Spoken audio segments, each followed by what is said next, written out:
Dollywood reopening this hour after intense flooding hit the park on Sunday. We're talking to David about just how much rain they received there in Pigeon Forge. Election day on the way this week. What you need to know before you go to the polls in Tennessee. It's all right now on News 5 at noon. From WCYB, this is News 5 at noon. Good afternoon. Thank you for joining us here on News 5 at noon. I'm Preston Ayers. Dollywood reopening at this hour after closing early on Sunday and then delaying its opening today because of flash flooding that hit the park. We're going to show you some viewer video here. This is outside the popular grist mill there in the heart of the park. Water rolling through there. Viewers reporting it, folks walking through knee-deep water with water rushing through the park and the parking lots there. Officials say one person did report some minor injuries. They're reopening today. This morning they've been cleaning to clean up the mess there around the park and then being back open and for visitors to visit. And David, really just skies. We were down there yesterday, my family was, and just in a matter of minutes, just dumping buckets of rain. Yeah, there's a ton of moisture in the air, some tropical amounts of moisture, and that led to some downpours, and also downpours moving over the same area time after time, and radar estimating 3 to 4 inches of rain near and east of Pigeon Forge yesterday. They've been much drier over the past 12 hours. Meanwhile, it's been very wet in the Tri-Cities. Over the past 12 hours, we've seen 1.5 inches of rain in the Tri-Cities, 1 inch and change there in Elizabethton. Meanwhile, only 1/100th of an inch in Greenville. So much drier this morning so far in parts of Greene County, Washington County, southern half of Washington County, Tennessee, and also into sections of Unicoi County. Meanwhile, we've been seeing that rain over much of Scott County, over into Washington County, Virginia, and also through much of Sullivan County and northern Carter County. Many spots getting 1 to 2 inches of rain over the past 12 hours. And with the clouds and rain, temperatures cooler. We're running about 5 to 15 degrees cooler than this time yesterday. It's humid, but we're only in the upper 60s to low 70s. Many spots, but we've been seeing more breaks in the rain. It's near 80 in Greenville and also in Morristown, 82 in Middlesboro. So we still have this steady rain from Grundy southward to Mountain City, Bristol to Elizabethton. It's breaking up a bit around Kingsport and more breaks further to the west. And as you track it into the future, scattered rain still looks likely with a chance for a localized thunderstorm or downpour into the afternoon. But notice by this evening, by 7 p.m., becoming more spotty and looks fairly quiet for part of tonight, but we could see some more rains come in late tonight. More on that in a little bit. For today, highs upper 70s to low 80s with still some scattered showers and thunderstorms. I'll show you how much rain I'm expecting the next few days coming up.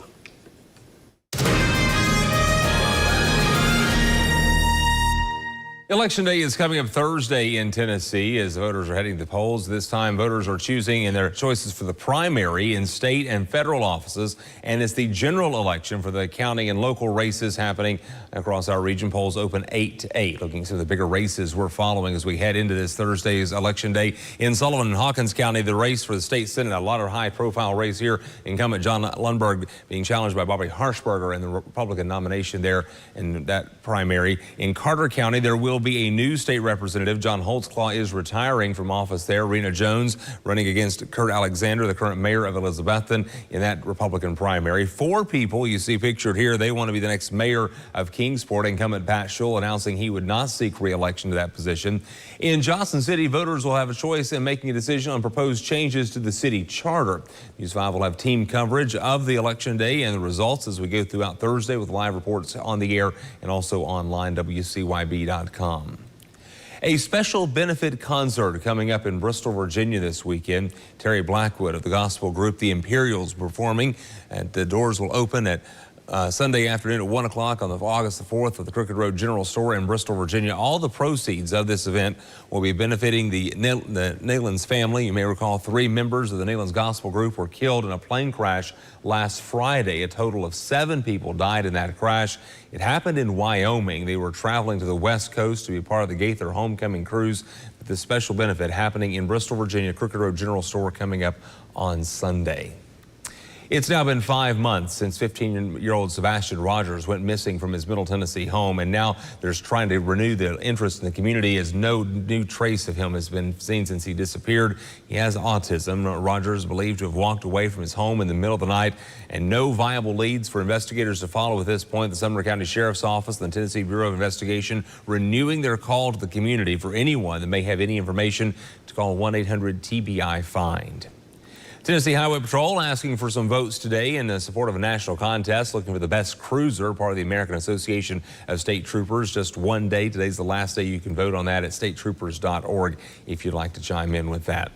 A programming note to pass along to you. Several of you asked about this last week because of Olympics opening ceremony coverage on NBC and right here on News 5 last Friday night. The season finale of Jeopardy did not air. Well, it will air tonight at 7:30 right here on News 5 WCYB.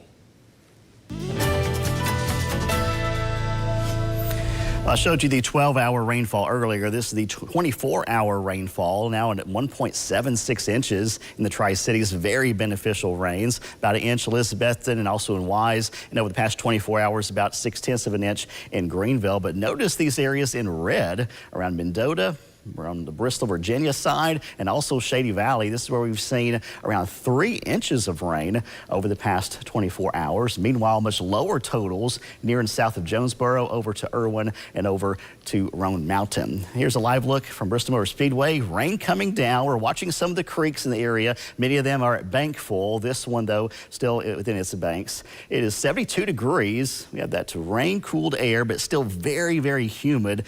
A lot of tropical moisture in the air, and dew points are going to stay around 70 to 75 the next 5 days. Very high to extreme levels of humidity. So today and tomorrow, highs will be in the low to mid 80s and feeling like the mid to upper 80s. But with it being equally as humid and then hotter Wednesday through Friday in the low 90s, it's going to feel like the mid to upper 90s. That heat index approaching 100 degrees on Thursday, with the rain chances coming down later in the week. For now, we're seeing that steady rain stretching from Elizabethton northward to Bristol, Lebanon, and Grundy. It's breaking up, though, over Scott County, southward to Rogersville, and still not too much around Greenville. And there's a little bit more back to the west. And as we track it into the future, we'll still be seeing scattered areas of rain, chance for a thunderstorm or downpour. Can't rule out the risk of localized flooding the rest of the afternoon. Into the evening, though, it looks like the rain's going to become more spotty, lower chances by this evening. And then overnight, we could see some more areas of rain come in, especially late tonight. So for the hourly planner, some elevated rain chances and then dropping to around 30% by 7 to 9 p.m., then increasing again later tonight. Highs today, upper 70s to lower 80s, around 82 in the Tri-Cities, but in the 70s to the north and east. And then for tonight, lows around 65 to 70 degrees. Severe threat tracker, medium today and tomorrow, with these areas of rain pushing through at times and the risk for some localized downpours. Rain chance a little bit lower Wednesday and into Thursday. Before the rest of today into tonight, much of our viewing area in that elevated risk of seeing localized flooding, with a level 2 out of 4 risk. Similar conditions for Tuesday, still that elevated risk. And then for Wednesday, down to the level 1 out of 4 risk, or low potential of seeing localized flooding. Big picture shows more scattered rain to our west and filling in here on the radar from London, Kentucky down to Knoxville and Crossville. So that'll be pushing through at times today. And today into tomorrow, we are in the marginal risk of seeing an isolated strong storm, level 1 out of 5. And that means that we could see some gusty winds with some of these storms. Main risk, though, looks to be those tropical downpours. The hail and tornado risk looks fairly low the next couple of days. Here's the rest of the future track picking up tomorrow morning, 6 a.m. Some scattered areas of rain, chance for a thunderstorm. Spotty areas of rain looks like for Tuesday afternoon. And then for Tuesday night, still a chance of a shower or thunderstorm, but there will be many dry hours too. Then Wednesday, 50% chance of seeing some scattered rain and storms pushing through. Otherwise, we'll see more sunshine and getting hotter. Rainfall totals in general through Wednesday, many of us getting 1 to 2 inches, but I think there will be some localized pockets of 3+ through Wednesday. And by Thursday, a high of 92 degrees. That heat index, 98. Tri-Cities and Greenville feeling like 103. Knoxville, Hickory, and it's going to feel like 100 in Roanoke on Thursday. Highs will be trending into the 90s Wednesday through Friday. Upper 80s this weekend, and still near 90 for the early part of next week.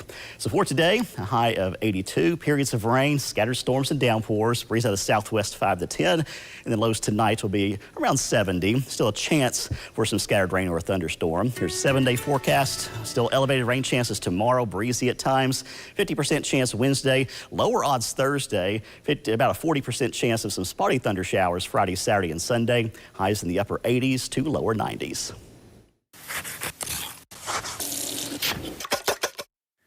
We're smack dab in the middle of summer, and that means the last thing we probably want is to heat up our kitchen by turning on our oven.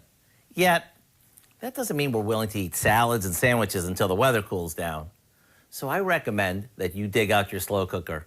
You see, it delivers a hot and hearty meal without warming up your kitchen. We start by searing a few thick, bone-in pork chops that we've seasoned with some salt, pepper, and garlic. While those finish up, we place some potatoes and onions that we slice into our slow cooker and top them with some barbecue sauce. Our pork chops go on top of this, arranging them so they cook evenly, and we top them with even more barbecue sauce. We cover this and set it on high for 3 to 4 hours, or on low for 7 to 8, and you're free to go about your day. When it's dinner time, all you have to do is dish up everything, and dinner is served. Juicy? Yes. All in one? Yes.